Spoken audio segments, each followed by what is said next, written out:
And lastly, we have at Benjamin. Are video games ever found in Kentucky where we live locally? I have never found any, just overpriced junk. You're in the same boat with all of us, I'm afraid. I mean, all the games I own, I bought in Kentucky for the most part. So I guess sometimes, yes. Yeah, I mean... But I bought them, a lot of them when they came out. Yeah, a long time ago. There's still deals out there. We found, like, what, 3? I found Pokemon Snap not that long ago for $1 at a flea market. So that was a pretty legit day. I had a hookup at a flea market for a little while. They left. But I was getting some deals there. Other than that, the few times that we've been, it's all been overpriced junk pretty much. Yeah. I mean, pretty much everybody knows what their stuff's worth now. It's not a secret. It's not a secret that people collect gaming stuff now. So people want what their items are worth. And a lot of people will just go onto eBay and see what people are asking and say, well, I can get $5 more than that. Yeah. So this is literally the worst time possible to collect games. If there's a game you really, really want, you should just bite the bullet and buy it. Yeah. If it's what you really want, if you're going to play it. Yeah. If you're going to let it sit around, don't spend like $200 on a game. Yeah. I mean, there's still stuff you can find out there. You can still get lucky and go to a flea market. You'll want to go really early and go to the outside portion. Yep. That's where I found Pokemon Snap for $1. Yeah. That's where you're going to find deals if you go first thing outside before the inside vendors that have the permanent booths come out there and get everything and take it for their store. Yep. Yard sales you can get really lucky too, but then again, I mean, you have to go first thing. Because even here locally in Kentucky, there are 100 people here doing it. Yeah. And every single one of them know the same things. That, if I go to this yard sale, I can buy this. And a lot of them are just going to buy it to flip it because they know it's worth money now. Yeah. And that's just how it's going to be until people realize that, you can pay $60 for one game, or I can buy a Retro Pie for $60 and play all the games. Yeah. I think total... My Retro Pie was like 40-something bucks. After I got everything, it's got a case that looks like an NES, 2 controllers. I mean, Yeah, so I mean, it's nice to buy stuff when you can. I like to personally own all the games we play for reviews. Yeah. Whether it is a physical version or like Mega Man Legends that we put out not too long ago. Digital version. Was the PSN version that I played on there. So whether it's that or a digital version, we like to own all those games that we do. Yeah. Other than the I guess the Bubble Bath Babes and that. Yeah, kind of I'm not paying for that. $600 for a shit game. No thanks. Yeah. But no, I mean, your store's like half price books. Half price books. And there's another store called Book Community Exchange locally. They know what it's worth. They know what everything's worth. And then on the flip side, if you try to go sell something to them, they're going to give you 1/10 of what it's worth. They're going to give you what you should be paying them for it. And then you've got your flea markets, not just your people who are outside throwing shit on a table like, here, whatever, I've got this huge bucket of games. They're all $2 each. Whatever you want, pick it. You've got your people who are like, here's this game. Oh, but it's got Mario's name on it. It's got to be worth money. It's got Mario on it. Let's make Mario 3 a $50 game. Like, that's not a $50 game at all. No. I mean, old games are a collectible item, and you're going to have to pay a collectible price. And the most part, the people outside at a flea market, most of them probably don't know whether it works or not. Yeah, I mean, like Pokemon Snap, I bought it for $1 at a flea market. And it was basically just, this guy had a tub of stuff, and it had a couple of 64 games. Yeah. And I guess he cleaned out somebody's house, and he was just selling the crap that was in it. So, I mean, when you can find stuff like that, great. I mean, spending hours upon hours going to, like, Goodwill and pointless. Other thrift stores like that, it's not worth your time. No, it's not. It wasn't worth your time a year ago or 2 years ago. It's not worth your time. You might once in a blue moon find something. But even then...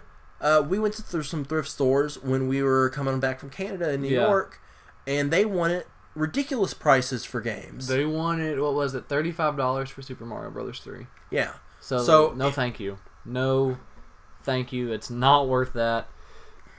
it might be a $15 game. Yeah. I like going to those stores, like Half Price Books and Books and Music Chains locally. Yeah. They have coupons a lot of the time. Yeah. So, like, Half Price Books will do a 50% off coupon for one day. Yeah. And you can take that 50% off coupon, and you can go, and they'll have this nice glass case with these games that are $60, $70, and you can go and buy one for half off. Yeah. And, like, that's a really good deal. But for the most part... if you just really want to hunt for stuff and get a good deal, then you're going to have to wake up the crack of dawn for yard sales. And you're going to have to wake up the crack of dawn to go to the flea markets, the outside portion.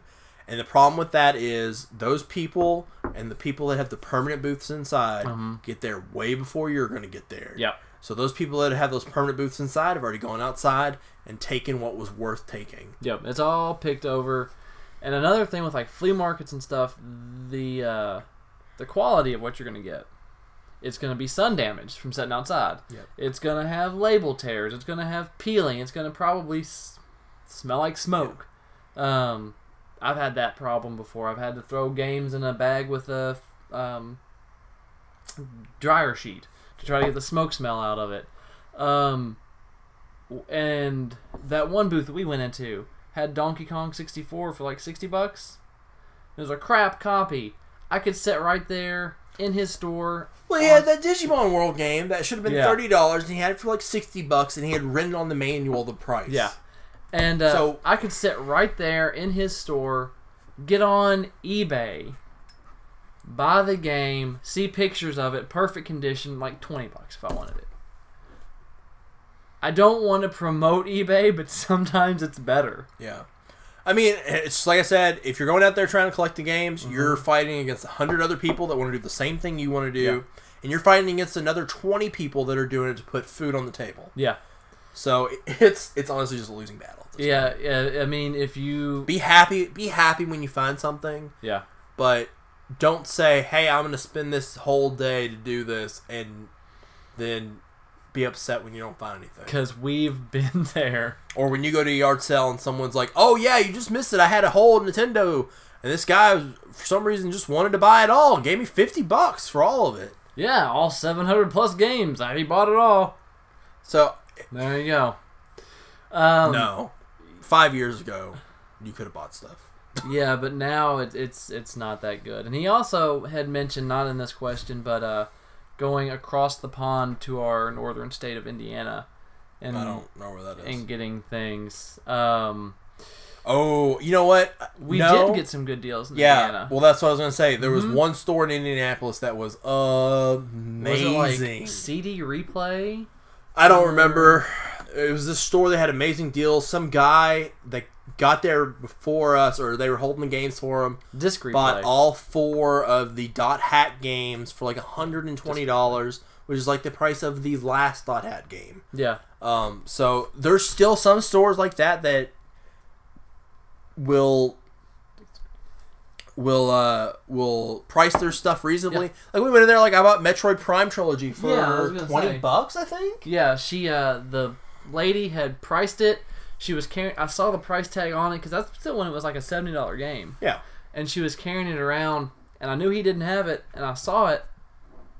I told him about it, and he was like, "Oh, well, find it." And I saw her carrying it around, saw her set it down, grabbed it, had a $20 price tag on, and he bought it. Yeah, so I mean there's some places like that you can still find deals. And that was a $70 game at the time. Had the slip cover, had everything. Well, the thing is, that's a retail store. Yeah. And they have their stuff priced reasonably. Yeah, I bought Pikmin 2, Metroid Prime, Wario Land on the GameCube, Metroid Prime 2. I think I got Pikmin 2 for like $6.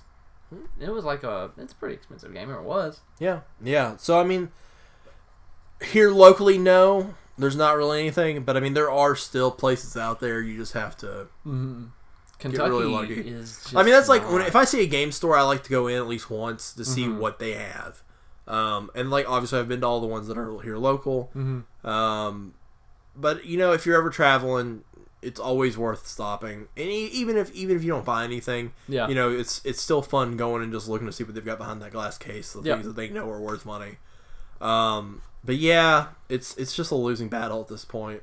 And who knows, you know, if like you said, you're from someplace else traveling, trying to find something. Maybe they'll have something cheaper than what you could find it for at your home store. Yeah. Maybe they have Contra for $25 instead of $40. Yeah. Well, it's not like it's not that a lot of these stores here locally don't have good stuff. Because I mean, like here recently, I've seen the Lunar games in a bunch of them. And some other high-value PlayStation games. Yeah. But, I mean, it's just that they want basically what... If you look it up on price charting, they want basically what you would see it on there for. Yeah. And then if that's the case, then maybe the box is dented up here or scratched over here, and you can go on eBay and get it $5 cheaper for better condition. Yeah. I don't know. I mean... Unfortunately, eBay is becoming a pretty good place to get stuff if you really, really want it. I mean, honestly, actually, the last game I bought, I got it off of Amazon. Yeah. Because it was actually cheaper than the eBay price I've and seen in that better before. condition. Yeah. So if you look through those used prices and just kind of look at the descriptions to see which one actually has the box, sometimes you can find it. Yeah, I got it for $15 cheaper than it was on eBay. And so sometimes you can still find deals on there. Yeah, and of course, check that's not out a local store. Actually, Amazon has a couple warehouses here, so I guess it counts as a local store now. And check your the seller's like feedback rating. Like if it's high, you're probably good. If it's low, I wouldn't risk it. Yeah, and I mean, like we'll still wake up sometimes on Saturday and go to the flea market. Yeah. Just to see what's there. We usually walk away empty-handed. Yeah. We did go one time, and there was a guy had this like a CD case of the GameCube games. Yeah, that would have been a pretty good deal, but no boxes. No boxes. He probably had a couple $100 worth of games in it. I mean, he wanted Wind Waker. He wanted Star Fox. $70 or $80 for it, but they had no cases. No cases. So that was the big detractor. Yeah. I mean, it was a good deal. It was still a good deal. I mean, Wind Waker and probably Star Fox alone would have been... I don't know how much any of those Or no, things one of them for. was Pokemon. One of them, Pokemon XD or Coliseum. So Wind Waker and the Pokemon game would have been $80. Yeah, I don't know. So... But I mean, there's still stuff out there. It's still fun. There's a flea market in this town called Shepherdsville. It's a little south of us. And it's pretty nice. So. Yeah. And I mean, if you see a game laying there, and just ask them if they have more. Yeah. I mean, what's the worst they're going to say? No. Okay, then you walk away. Yeah, and anytime you go to somewhere like that, the yard sale or flea market, just because they say something costs that much, I mean, it's not Walmart. Just because they put a price on it doesn't mean that is the price. Yeah. If they tell you that this game is $10, say, hey, would you take $6? I mean, don't go in there and be like, hey, this says 10, will you take $1? Yeah, and if they say no, walk away. Yeah. I mean, like, I tried to buy, a guy had some Game Boy games I wanted. Yeah. And he wanted a ridiculous amount of money for them. Yeah. And I offered him, a reasonable price, and he just said no. I said, okay, bye. Yeah, and that was it. And then when we left that day, he still had those games. Yeah. So. But we did buy we bought an N64 controller for $1. Yeah. You can't do that anymore. I mean, maybe you get lucky. Yeah. You just get people who want to sell their stuff. I mean, it's just people who just look at it as a toy instead of a collection. They just look at it and be like, I don't need this anymore. It's like any other thing. Once people realize there's money in it, it gets ruined. Yep. And right now, it's pretty ruined. Yeah.